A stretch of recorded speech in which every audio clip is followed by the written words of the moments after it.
Hey everyone, welcome back to PM Learn, your absolute favorite spot on the internet to master project management and product ownership.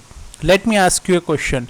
Have you ever seen a sports car built by a team of brilliant engineers only to find out that no one actually want to buy it because it has no trunk space and cost $1 million? That is exactly what happens when you build a product without a product owner. In today's video, we are breaking down the entire detailed guide of a Scrum product role, strictly mapped to the S-book or Scrum body of knowledge framework. Whether you are studying for a Scrum product owner certification or just stepped into your first PO job, this video is for masterclass. By the end, you will understand exactly how a PO handles everything from project visioning to deployment using real world practical examples. So, who is the product owner? At a high level, the product owner represents the interest of the entire stakeholder community. That includes customers, business leaders, and end users. Their main job to ensure the Scrum team delivers maximum value. Think of it like this. If the developer's job is to build the product right, the product owner's job is to make sure we are building the right product. They define the acceptance criteria, which are basically the rules of what makes a feature complete, and ensure those criteria are strictly met. Now, why is being a product owner so incredibly challenging? It's because of the dual view. A great PO must maintain two viewpoints at all times. On one hand, you must understand and champion the business needs, priorities, and customers. On the other hand, you must understand the practical workings, limits, and technical dynamics of your developer team. Let's use a real world example. Imagine you are building a food delivery app like Uber Eats. The business stakeholders are screaming, "We need a drone delivery feature immediately because it's trendy." The Scrum team is telling you, "Our backend servers can barely understand GPS, standard GPS tracking right now." As a PO, you are the translator. You don't just dump raw requests onto your dApps. You evaluate the business value.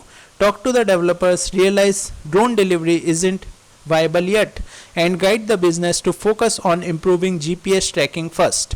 You bridge the gap so both sides speak the same language.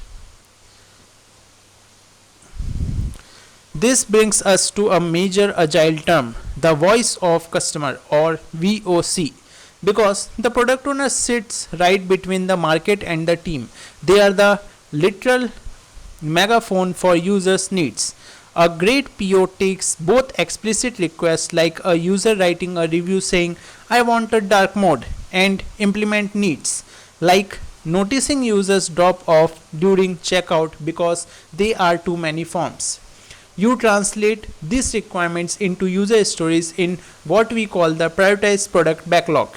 We place the most high value, impact heavy stories right at the top, so the developers tackle them first. But a PO is not just a requirements collector. They are effectively a business executive. Look at this slide. First, you are responsible for value and return on investment. You secure the project's financial budget. Every hour your development team spends coding cost money. So you must ask, if we build this, how will it make money, save money, or increase user happiness? Second, you oversee project viability. If competitors launch a new feature that renders your product obsolete, you must collaborate with senior management, program POs, and portfolio POs to pivot the direction. You ensure the company investment is never wasted. Now let's address a common myth. Does a product owner always represent end customers or business users? The answer is no. Take a look at this slide. In heavy IT or developer focused infrastructure projects, your customer might actually be your internal engineering department. For example, if you are updating database servers, the requirements will be about database scaling, speed, testability, information security, and compliance. In these technical scenarios, a technical architect or tech lead will act as the product owner. Their backlog isn't filled with pretty buttons or checkout screens. It's filled with system reliability and security standards. They are still the voice of the customer. It's just that their customer is the internal tech infrastructure. Now let's get highly practical. How does a product owner operate day to day across the actual phases of a Scrum project? According to the SBook guide, there are 19 key Scrum processes.